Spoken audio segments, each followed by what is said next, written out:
I think you guys had a good gallivan about different wonderful structures ever built by man. At the same time, your thoughts have been wandering for searching to answers like who built it, why did they build it, what's the purpose of building it, and like this, we would have been lost in many whys and hows.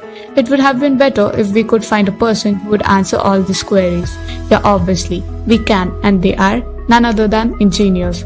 Till now, you went through a good pictorial journey of the contribution of all our Indian engineers towards our society.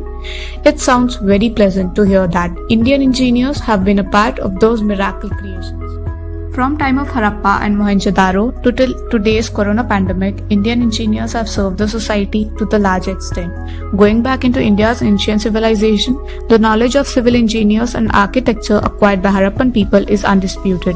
In ancient times, only historians had predicted that India exported engineers to different parts of the world like Central Asia, Sri Lanka, Southeast Asia, Korea, Japan, etc. The irrigation projects done in those times are still a blueprint for many modern irrigation projects across the globe. Iron Pillar of Delhi, its building during the rule of Chandragupta II. This iron pillar is still an unsolved puzzle. This is one of the greatest contributions by Indian civil and material science engineers to this field. Indian engineers were the first to use weighing scale and incense clock. From around 300 BCE, people in India are using crucible steel, wood steel. We also have been using tube drawn technology, tumble polishing, diamond drills, diamond cutting and polishing, etc. This shows that how India stood strong in the field of civil, material, industrial, mining engineering. So like this, Indian engineers are the pioneer for many technological innovation. After 1498, we were continuously looted by Europeans till 1947. After independence, we Indians entered into new science and technological era.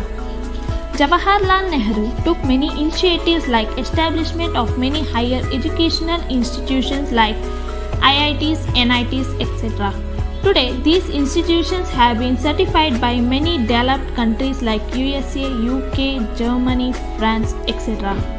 That these institutions produce a top quality engineers to the world, and the engineers from Indian engineering colleges have values across the globe. By the vision of Vikram Sarabhai and Omi Jahangir Baba, we have witnessed an establishment of one of the prestigious space organization, that is ISRO, in 15th August 1969. The journey of ISRO's engineers from carrying rocket equipment in cycle and bullock cart to today's GSAT-30, and from launching its first satellite Aryabhata on 19th April 1975 to today Chandrayaan-2. The journey of all these space science engineers are very inspiring. Due to all their hard work, today ISRO stands first in space science. Today, ISRO is the only organization to launch more number of other countries' satellites to the space in a year. India is one of the nuclear nations.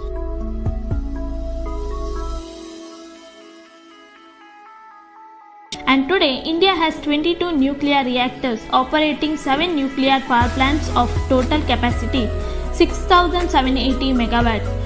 So by this, our nuclear engineers had made India a nuclear superpower nation. At present times, India have been a software hub. India is a home for many of the software MNCs like Infosys, TCS, Wipro, etc. And also Indian software engineers have a greater demand across the world. Indian engineers are now occupying the highest position in US software giants like Google, Microsoft, Microntech, etc. A report in 2018 says that if we were to combine top 7 Indian American CEOs' revenue, it would be more than $360 billion, greater than GDP of 34 countries. Like this, our Indian engineers have given and have been giving a larger contribution towards the development activities of the country. On this day, 15 September, on behalf of our India's greatest engineer, Bharat Ratna Sir M. Visvesvarayya's birthday, I would like to thank all those engineers who have contributed to our India's development, hoping that India will produce many more Sir M. Visvesvarayya in nearby future, and wishing that engineers will become the backbone of India's economy.